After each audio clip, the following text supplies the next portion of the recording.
வணக்கம். டான் தமிழொலியின் காலை நேர பிரதான செய்தி அறிக்கையோடு இணைந்திருக்கும் நான் ஜெகநாதன் சஜித். தேசிய பொங்கல் விழா யாழ்ப்பாணத்தில் இன்று காலை ஆரம்பமாகி இடம்பெற்று வருகிறது. தேசிய பொங்கல் விழா யாழ்ப்பாணம் தெல்லிப்பளை துர்க்கையம்மன் ஆலயத்தில் இன்று காலை ஆரம்பமாகி இடம்பெற்று வருகிறது. புத்த சாசன மற்றும் கலாசார அலுவல்கள் அமைச்சர் கலாநிதி ஹனிதும சுனில் சேனவி தலைமையில் தேசிய பொங்கல் விழா இடம்பெறுகின்றது. தேசிய பொங்கல் விழாவில் கலந்து கொள்வதற்காக கொழும்பிலிருந்து பெருந்தோட்டம் மற்றும் சமூக உட்கட்டமைப்பு பிரதியமைச்சர் சுந்தரலிங்கம் பிரதீப் உள்ளிட்ட அரசு தரப்பினர் மற்றும் கலை கலாச்சார பண்பாடுகளை பிரதிநிதித்துவம் செய்யும் விசேட குழுவினர் நேற்று யாழ்ப்பாணத்தை வந்தடைந்தனர். தேசிய தைப்பொங்கல் நிகழ்வுகள் தெல்லிப்பளை துர்க்கையம்மன் ஆலயத்தில் ஆரம்பமாகியுள்ளது. கலை நிகழ்வுகள் தெல்லிப்பளை யூனியன் கல்லூரியில் இடம்பெற உள்ளன.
யாழ்ப்பாண நகரில் அமைக்கப்பட்டுள்ள நெடுந்தூர பேருந்து நிலையத்திலிருந்து நெடுந்தூர சேவைகளை ஆரம்பிப்பதற்கு இலங்கை போக்குவரத்து சபையினரும் தனியாரும் இணக்கம் வெளியிட்டுள்ளனர். யாழ்ப்பாண நகரில் அமைக்கப்பட்ட நெடுந்தூர பேருந்து நிலையத்திலிருந்து எதிர்வரும் 1ஆம் தேதி முதல் நெடுந்தூர சேவைகளை ஆரம்பிப்பதற்கு இலங்கை போக்குவரத்து சபையும் தனியாரும் இணக்கம் வெளியிட்டுள்ளனர். வடக்கு மாகாண ஆளுநர் நா. வேதநாயகன் தலைமையில் நேற்று இடம்பெற்ற கலந்துரையாடலில் இணக்கம் வெளியிடப்பட்டது. இதனையடுத்து எதிர்வரும் பிப்ரவரி 1ஆம் தேதியிலிருந்து இணைந்த நேர அட்டவணையின் கீழ் நெடுந்தூர பேருந்து நிலையத்தில் இருந்து சேவைகள் ஆரம்பமாகும் என ஆளுநர் அறிவித்துள்ளார். போக்குவரத்து பிரச்சினை தொடர்பில் ஆராயும் கலந்துரையாடல் ஆளுநர் செயலகத்தில் நேற்று மாலை இடம்பெற்றது. இலங்கையில் வடக்கு மாகாணம் தவிர்ந்த ஏனைய மாகாணங்களில் இலங்கை போக்குவரத்து சபையும் தனியார் பேருந்து உரிமையாளர்களும் இணைந்து ஒரே இடங்களில் இருந்து சேவைகளை நடாத்தி வருகின்றனர் என்பதை சுட்டிக்காட்டிய ஆளுநர், வடக்கு மாகாணத்திலும் அவ்வாறான நிலைமையை ஏற்படுத்துவதற்காக பல தடவைகள் முயற்சிகள் மேற்கொள்ளப்பட்ட போதும் அவை பலன் அளிக்கவில்லை என தெரிவித்தார். இனிமேலும் அவ்வாறு ஒருங்கிணைந்த சேவையை நடத்தாமல் இருப்பதற்கு அனுமதிக்க முடியாது என குறிப்பிட்ட ஆளுநர் இதற்கு இருதரப்பும் இணங்க வேண்டும் என வலியுறுத்தினார். வடக்கு மாகாண மக்களுக்காகவே சேவையாற்றுகின்றீர்கள் என சுட்டிக்காட்டிய ஆளுநர், இந்த சேவையை வழங்கும் நீங்களும் இந்த பகுதியை சேர்ந்தவர்களே என்பதை நினைவில் இருத்தி விட்டுக் கொடுப்புக்கு இணைந்து வருமாறு கோரினார். இணைந்த நேர அட்டவணையை நடைமுறைப்படுத்தினால் ஒருங்கிணைந்த சேவைக்கு தயாராக இருப்பதாக இலங்கை போக்குவரத்து சபையின் தலைவர் கடிதம் மூலம் தெரியப்படுத்தியுள்ள நிலையில் அதற்கமைவாக வடக்கின் அனைத்து மாவட்டங்களிலும் இணைந்த நேர அட்டவணையை வர்த்தமானியில் குறிப்பிட்டவாறு நடைமுறைப்படுத்துவது என்றும் முதல் கட்டமாக இலங்கை போக்குவரத்து சபையும் தனியார் பேருந்து உரிமையாளர்களும் யாழ்ப்பாணம் நெடுந்தூர பேருந்து நிலையத்திலிருந்து எதிர்வரும் 1ஆம் தேதியில் இருந்து சேவைகளை ஆரம்பிப்பது எனவும் இணக்கம் காணப்பட்டது. தொடர்ந்து யாழ்ப்பாணம் நகர பகுதியில் நிலவும் போக்குவரத்து நெரிசல் தொடர்பிலும் வாகன தரிப்பிட வசதிகள் தொடர்பிலும் கலந்துரையாடப்பட்டது. குறிப்பாக மின்சார நிலைய வீதியில் யாழ்ப்பாணம் பேருந்து நிலையத்திற்கு பின்புறமாக உள்ள பகுதியில் அதிகளவு போக்குவரத்து நெரிசல் காணப்படுவது சுட்டிக்காட்டப்பட்டது. சட்டத்திற்கு முரணாக அந்த பகுதிகளில் உள்ள வர்த்தக நிலையங்களை உடனடியாக அகற்ற நடவடிக்கை எடுக்க வேண்டும் என ஆளுநர் யாழ் மாநகர சபை ஆணையாளருக்கு பணிப்புரை வழங்கினார்.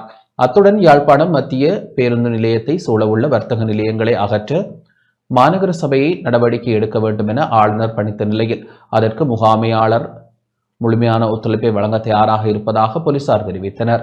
யாழ்ப்பாணம் ரயில் நிலையத்திற்கு முன்பாக உள்ள காணிக்கு இலங்கை போக்குவரத்து சபை மற்றும் தனியார் பேருந்துகளை நகர்த்துவதன் மூலம் யாழ்ப்பாணம் மத்திய பேருந்து நிலையத்தை வாகன திரைப்படமாக பயன்படுத்த முடியும் என்ற யோசனை இலங்கை போக்குவரத்து சபையின் வடபிராந்திய முகாமையாளர் கேதீசனால் முன்வைக்கப்பட்டது. இது தொடர்பில் சம்பந்தப்பட்ட தரப்பினருடன் கலந்துரையாடுவதாக ஆளுநர் தெரிவித்தார். மாகாணங்களுக்கு இடையிலான குளிரூட்டப்பட்ட பேருந்து சேவையின் அவசியம் தொடர்பில் ஆளுநர் வலியுறுத்தினார். ஏற்கனவே வழித்தட அனுமதி பெற்ற தனியார் பேருந்து உரிமையாளர்களுக்கு அந்த சேவைகளை வழங்க வேண்டும் என தனியார் பேருந்து உரிமையாளர் சங்க பிரதிநிதிகளால் சுட்டிக்காட்டப்பட்டது. அதனை ஆளுநர் ஏற்றுக்கொண்டதுடன் இது தொடர்பில் தனியார் பேருந்து உரிமையாளர்களுடன் கலந்துரையாடி முடிவை தெரிவிப்பதாக சங்க பிரதிநிதிகள் குறிப்பிட்டனர்.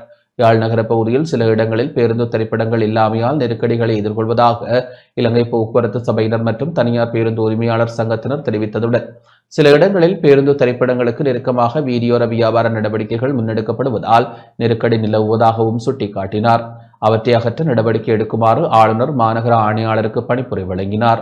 இந்த கலந்துரையாடலில் வடக்கு மாகாண பிரதம செயலாளர், வடக்கு மாகாண ஆளுநரின் செயலாளர், வடக்கு மாகாண உள்ளூராட்சி அமைச்சின் செயலாளர், வடக்கு மாகாண வீதி பயணிகள் போக்குவரத்து அதிகார சபை தலைவர் மற்றும் முகாமையாளர், இலங்கை போக்குவரத்து சபையின் வடபிராந்திய முகாமையாளர், இலங்கை போக்குவரத்து சபையின் யாழ்ப்பாணம் டிப்போ முகாமையாளர், நகர அபிவிருத்தி அதிகார சபையினர், வடக்கில் உள்ள தனியார் பேருந்து உரிமையாளர் சங்கங்களின் பிரதிநிதிகள், யாழ்ப்பாண பிராந்திய SSP, யாழ்ப்பாண பிரிவு போக்குவரத்து போலீஸ் பொறுப்பதிகாரி, யாழ்ப்பாண போலீஸ் நிலைய போக்குவரத்து பிரிவு பொறுப்பதிகாரி ஆகியோர் கலந்து கொண்டனர். யாழ்ப்பாணம் சண்டிலிப்பாய் உயரப்புலம் பகுதியில் ஆன்மீக அறக்கட்டளையில் இணைந்து கட்டிய பயனாளிகளிடம் வீடு கையளிக்கப்பட்டது. யாழ்ப்பாணம் சண்டிலிப்பாய் பிரதேச செயலர் பிரிவிற்குட்பட்ட உயரப்புலம் பகுதியில் ஆன்மீக அறக்கட்டளைகள் இணைந்து கட்டி முடித்த வீட்டை பயனாளிகளிடம் கையளிக்கும் நிகழ்வு நேற்று வடக்கு மாகாண ஆளுநர் வேதநாயகனின் பங்கேற்புடன் இடம்பெற்றது. கடந்த காலங்களில் ஆரம்பிக்கப்பட்ட வீட்டு திட்டம் இடைநடுவில் கைவிடப்பட்டிருந்த நிலையில் வீட்டின் உரிமையாளரால் எஞ்சிய வேலைகளை முடிக்க முடியாத சூழலில் புலம்பெயர் தேசத்தில் உள்ள சில ஆன்மீக அறக்கட்டளைகள் இணைந்து அதனை முழுமைப்படுத்தியிருந்தன. குறித்த வீட்டினை உரிமையாளரிடம் உத்தியோகபூர்வமாக கையளிக்கும் நிகழ்வில் பங்கேற்ற ஆளுநர் வீட்டை நாடாவட்டி திறந்து வைத்தார். நிகழ்வில் வவுனியா பல்கலைக்கழக வேந்தர் பேராசிரியர் சு மோகனதாஸ், சண்டிலிப்பாய் பிரதேச செயலர் சுபாஜினி மதியழகன் உட்பட பலர் பங்கேற்றனர்.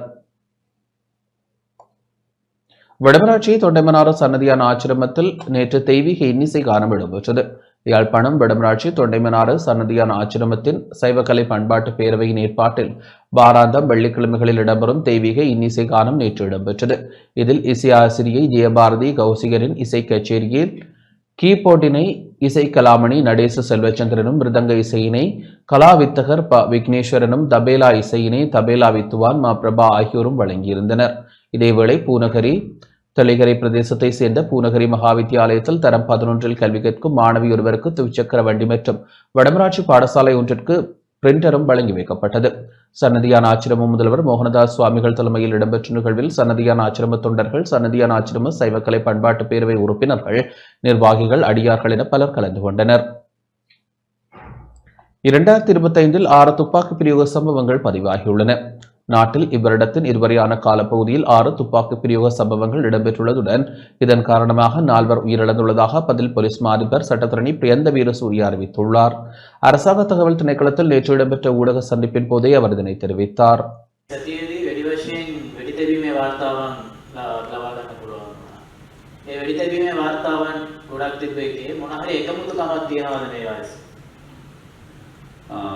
එකම සිද්ධියකට තවත් සිද්ධියක් සම්බන්ධ වෙලා නැහැ. විවිධාකාර වූ සිදුවීම් තමයි විවිධාකාර පාර්ශ්වයන්ගෙන් තමයි වෙන්නේ.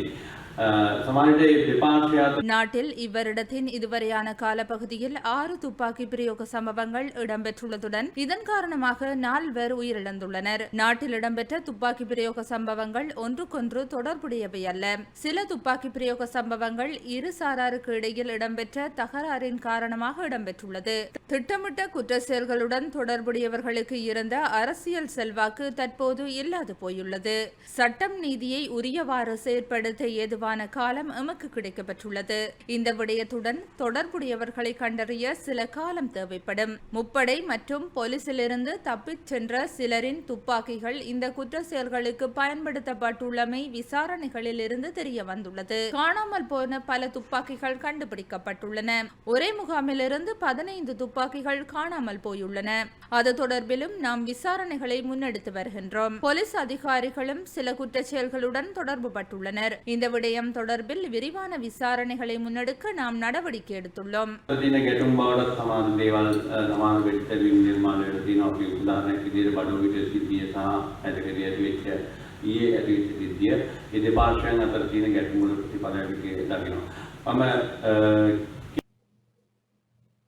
கிழக்கு மாகாண ஆளுநர் செயலகத்தில் கிளீன் ஸ்ரீலங்கா வேலை திட்டம் தொடர்பான செயலமர்வு இடம்பெற்றது. திருகோணமலையில் அமைந்துள்ள கிழக்கு மாகாண ஆளுநரின் செயலகத்தில் ஆளுநர் பேராசிரியர் ஜெயந்தலால் ரத்னசேகர தலைமையில் கிளீன் ஸ்ரீலங்கா திட்டம் தொடர்பில் உத்தியோகத்தர்களுக்கான விழிப்புணர்வு செயலமர்வு நேற்று இடம்பெற்றது. நிகழ்ச்சியில் கருத்து வெளியிட்ட ஆளுநர், கிளீன் ஸ்ரீலங்கா வேலை திட்டம் வெறும் குப்பைகளை சுத்தம் செய்வது மட்டுமல்ல, சுற்றுச்சூழல், சமூக மற்றும் மனப்பான்மை மேம்பாட்டை உள்ளடக்கிய ஒரு நீண்டகால திட்டமாகும் என குறிப்பிட்டார்.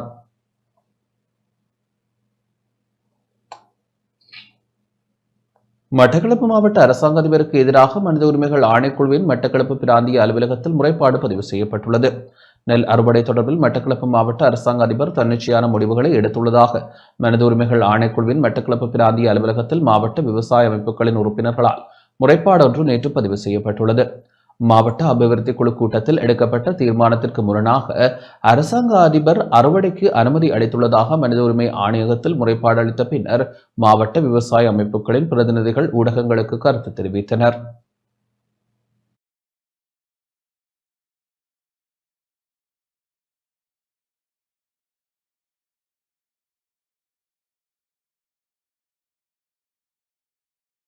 மட்டக்களப்பு மாவட்டத்தில் 2 லட்சத்துக்கும் மேற்பட்ட ஏக்கர் வேளாண்மை செய்திருக்கின்ற இந்த சந்தர்ப்பத்தில் குறிப்பிட்ட ஒரு சிலருக்கு இந்த அறுவடையினை கொடுப்பதன் மூலமாக ஏனைய விவசாயிகள் ஒட்டுமொத்தமாக, அதாவது அடிமட்ட ஏழை விவசாயிகள் இதில் பாதிக்கப்படுகின்றார்கள். நாங்கள் ஒரு சிலருடைய சுயலாபத்துக்காக இதற்கு அனுமதி வழங்க போய் அவருக்கு விட்டு கொடுக்க போய் ஏனைய விவசாயிகளின் தங்களுடைய வாழ்வாதாரம், பொருளாதாரம் என்கின்ற அடிப்படை விடயங்களிலிருந்து விடுவிக்கப்படுகின்றது மனவேதனையை தருகின்ற விடயமாக இருக்கின்றது. உண்மையிலேயே பார்த்தால் கிட்டத்தட்ட மட்டக்களப்பு மாவட்டத்தை பொறுத்தளவிலே அரை பச்சை விலையிலே இந்த வேளாண்மையை வெட்டுவதனால் நெல்லினுடைய விலை குறைகின்றது. அதேபோன்று குறிப்பிட்ட அளவு, அதாவது சுமார் 25 மூட வீதம் ஏக்கருக்கு விளைகின்ற முற்றாக விளைந்தால் அரை பச்சையிலே வெட்டுகின்ற சந்தர்ப்பத்தில் 20 வீதம்தான் அங்கு 20 மூடை தான் விளையக்கூடிய வாய்ப்பு இருக்கின்றது. ஜனாதிபதியானவர் ஒரு நம்ம விவசாயம் சார்ந்த குடும்பத்தில் அடிமட்ட குடும்பத்திலிருந்து வந்த விவசாயியான அவருக்கு தெரியணும் உண்மையில் இதுக்குரிய என்ன மாற்று நடவடிக்கை செய்யணும் என்று. ஏண்டா சிங்கள சகோதரர்களோட மத்தியில் விவசாயம் ஒரு அழகான முறையில் நடக்குது. எமது மட்டக்களப்பு மாவட்டம் ஒரு பாரதூரமான பள்ளத்தாக நோக்கி போய்கொண்டிருக்கு. சகல துறையிலையும் பிரச்சனையாக இருக்கு. அம்மா, நீங்கள் இந்த மட்டக்களப்பு மாவட்டத்தின் அரசு அதிபர், உங்களுக்கு தெரியும், நீங்கள் அனைவரும் வந்து அரசு அதிகாரிகள் அனைவரும் வந்து கூட்டம் கூட்டி என்ன செய்தீர்கள், இத்தனையாம் தேதி விதைப்பெண்டெல்லாம் தீர்மானித்தீர்கள். ஆனால் தனிப்பட்ட ரீதியில் சிலர் வந்து உங்களிடம் அனுமதி பெற்று அறுவடை செய்வதாக அறிந்தோம். அறுவடை நடைபெற்று கொண்டு இருக்கிறது. அதனால் எங்களுக்கு மிகவும் பாதிப்பம்மா. மன்னார் புனித சவேரியார் ஆண்கள் கல்லூரியின் சூரிய மின்சக்தி திட்டம் நேற்று திறந்து வைக்கப்பட்டது. மன்னார் புனித சவேரியார் ஆண்கள் கல்லூரியின் சூரிய மின்சக்தி திட்டம் அதிபர் அருட்சகோதரர் எஸ் சந்தியாகு தலைமையில் நேற்று அங்குரார்ப்பணம் செய்து வைக்கப்பட்டது. கட்டமைப்பு ரீதியான அபிவிருத்தியை அடிப்படையாக கொண்டு பாடசாலை பழைய மாணவர் சங்க ஐக்கியராட்சிய கிளையின் நிதி ஒதுக்கீட்டில் சூரிய மின்சக்தி திட்டம் அமைக்கப்பட்டுள்ளது. பாடசாலையின் மின்கட்டண செலவினத்தை குறைக்கும் முகமாகவும் திறன் வகுப்பறைகளின் செயற்பாட்டை அதிகரிக்கும் முகமாகவும் சூரிய மின்சக்தி படலம் 25 லட்சம் ரூபாய் செலவில் அமைக்கப்பட்டுள்ளது. இதன்போது பழைய மாணவர் சங்க ஐக்கியராட்சிய கிளையின் தலைவர் டேவிட் டயாபரன் மற்றும் பாடசாலை அபிவிருத்தி சங்க உறுப்பினர்கள் பழைய மாணவர் சங்க உறுப்பினர்கள் இணைந்து சூரிய மின்சக்தி திட்ட நினைவுக்கல்லை திறந்து வைத்ததுடன் அதன் செயற்பாட்டை ஆரம்பித்து வைத்தனர். நிகழ்வின் இறுதியில் கடந்த வருடம் வலய ரீதியாக இடம்பெற்ற சமூக விஞ்ஞான போட்டியில் மாவட்ட ரீதியில் வெற்றியீட்டிய மாணவர்களுக்கான சான்றிதழ்கள் விருந்தினர்களால் வழங்கி வைக்கப்பட்டது.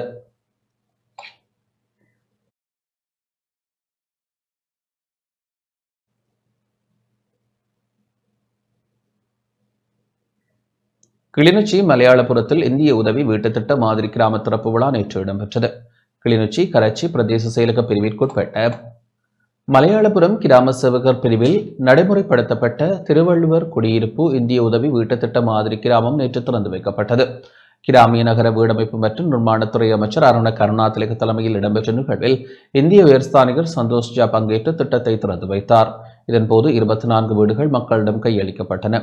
இந்த நிகழ்வில் கிராமிய நகர வீடமைப்பு மற்றும் நிர்மாணத்துறை பிரதி அமைச்சர், கிளிநொச்சி மாவட்ட பதில் அரசாங்க அதிபர் எஸ் முரளிதரன் மற்றும் பொது அமைப்புகளின் பிரதிநிதிகள், கிராம சேவையாளர் என பலர் பங்கேற்றனர்.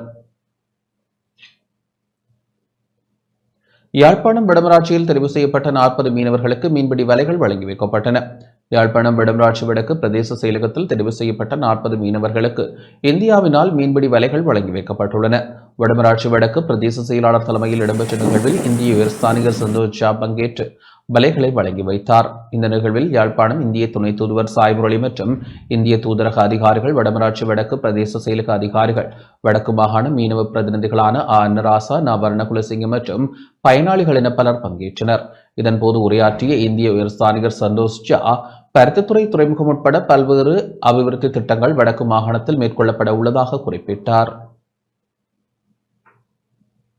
ரோஹிங்கியா அகதிகளை நாடு கடத்தும் தீர்மானத்தை அரசாங்கம் மீள் பரிசீலனை செய்ய வேண்டும் என வலியுறுத்தி மட்டக்களப்பில் கவனஈர்ப்பு போராட்டம் இடம்பெற்றது. ரோஹிங்கியா அகதிகளை நாடு கடத்தும் தீர்மானத்தை மீள் பரிசீலனை செய்ய அரசாங்கத்தை வலியுறுத்தும் வகையில் அமைதியான முறையில் கவனஈர்ப்பு போராட்டம் நாடாளுமன்ற உறுப்பினர் MS நளீம் தலைமையில் மட்டக்களப்பு நகரில் நேற்று இடம்பெற்றது. மட்டக்களப்பு நகர் பள்ளிவாயலில் இடம்பெற்ற ஜும்மா தொழுகையை தொடர்ந்து பள்ளிவாயல் முன்பாக மாவட்ட விவசாய சம்மேளனத்துடன் இணைந்து கவனஈர்ப்பு நடவடிக்கை முன்னெடுக்கப்பட்டது. UNHRஇன் அகதிகள் பாதுகாப்பு தொடர்பான நடைமுறையை பின்பற்றி ரோஹிங்கியா அகதிகளை திருப்பி அனுப்பும் முடிவை அரசாங்கம் மீள் பரிசீலனை செய்ய வேண்டும் என்றும் கோரிக்கை விடுக்கப்பட்டது.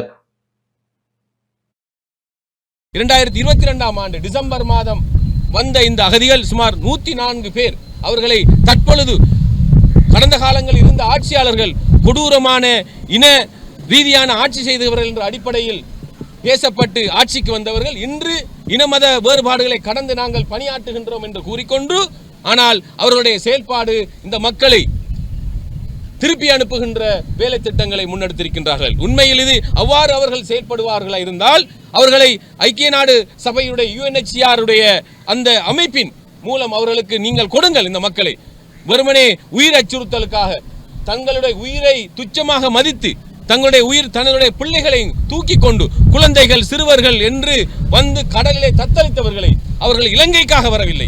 அவர்கள் கடல் இறைவனை நம்பி கடலில் இறங்கியவர்கள். அவர்கள் இங்கு அடைக்கலம் வந்திருக்கிறார்கள். இந்த நாடு என்ற செல்வந்தமான நாடு அடைக்கலம் கொடுப்பதற்கு இந்த நாட்டை அவர்கள் வந்து அடைந்திருக்கிறார்கள் என்று சொன்னால் அவர்களை திறத்த நினைப்பது இறைவனுக்கு செய்கின்ற கொடுமை என்று நான் படிப்பேன். இறைவனை மதியாது விட்டது. அரசு இறைவனை மதிக்கவில்லை. உலகத்திலே UNHCR சட்டமும் சர்வதேச சட்டங்களும் கூறுகின்றன, அகதிகளாக வந்தவர் ஒருவரை திருப்பி அனுப்ப முடியாது என்று. அம்பாறை பொத்துவிலில் காட்டு யானை உயிரிழந்தமை தொடர்பான விசாரணைகள் ஆரம்பிக்கப்பட்டுள்ளன. அம்பாறை பொத்துவில் பிரதேச செயலகத்திற்குட்பட்ட பொத்துவில் விக்டர் ஏற்றம் பிரதேச வீதி ஓரத்தில் காட்டு யானை ஒன்று நேற்று உயிரிழந்த நிலையில் மீட்கப்பட்டிருந்த அண்மைய நாட்களாக இப்பகுதியில் காட்டு யானைகளின் நடமாட்டத்தை அவதானிக்க முடிந்ததாக பிரதேச மக்கள் தெரிவித்துள்ளனர். இவ்வாறான நிலையில் உயிரிழந்த நிலையில் மீட்கப்பட்ட யானையின் உயிரிழப்புக்கான காரணத்தை கண்டறியும் வகையில் வனஜீவராசிகள் திணைக்கள அதிகாரிகளும் பொத்துவில் போலீசாரும் விசாரணைகளை முன்னெடுத்துள்ளனர்.